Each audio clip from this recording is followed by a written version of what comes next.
I've been seeing Jess since like March or April of 2017. So around 2003, I developed microscopic colitis and put me on Indocort, I think was the name of it. I developed severe diarrhea, and I mean, it was bad. After a period of several months, he said, I'm out of ideas. I'm just gonna have to put you on prednisone. And I was like, okay. So I was on prednisone he started me, I remember thinking that seems like a pretty high dose. He started me at that, and then I had to wean down over several months. And I thought but I was fine. I thought I never want to do that again. Because it makes you, to me, it gives you a false sense of being well. I mean, it helps some symptoms, but it doesn't take care of anything. So really, about a year before Jess, it started again. And we were supposed to be flying into San Francisco, and we had to call and delay the trip because I couldn't stay out of the bathroom. And my husband took me to the emergency room. It was so bad. Well, I was in the bathroom most of the time, and I couldn't eat hardly anything, and I didn't have any energy.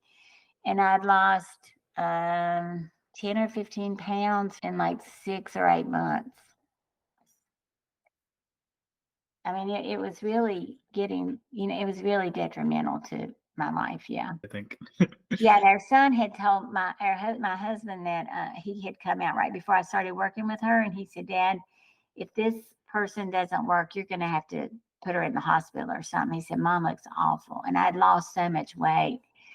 He said, Mom, it really scared me. By the time I started talking to Jess, she lived in Southern California near LA.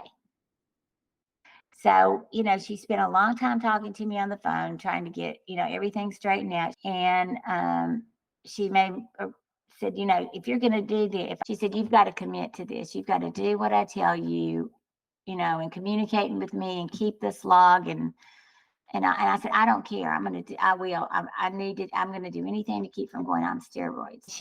She told me not to worry about any of what I had been told about food allergies or what not to eat or could eat or any of that. And she wanted me to eat all organically and told me what foods to start with and what herbs and spices to start with. I was great. Like, I didn't need the gastroenterologist. I didn't have diarrhea. I felt great. I felt like a pretty normal person for a change. It's like it gave me my life back. I mean, really, it did, because I didn't feel like I could leave the house.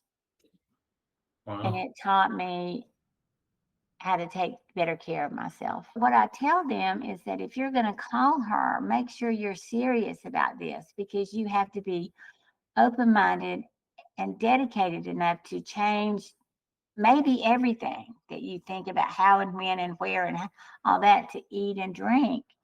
And there may be some really drastic changes you have to make.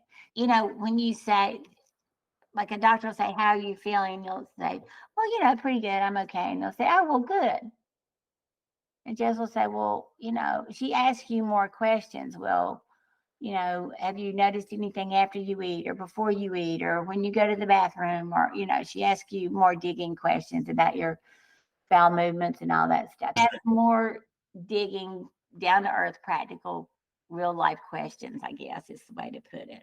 You can tell she really cares about the people that she works with and teaches.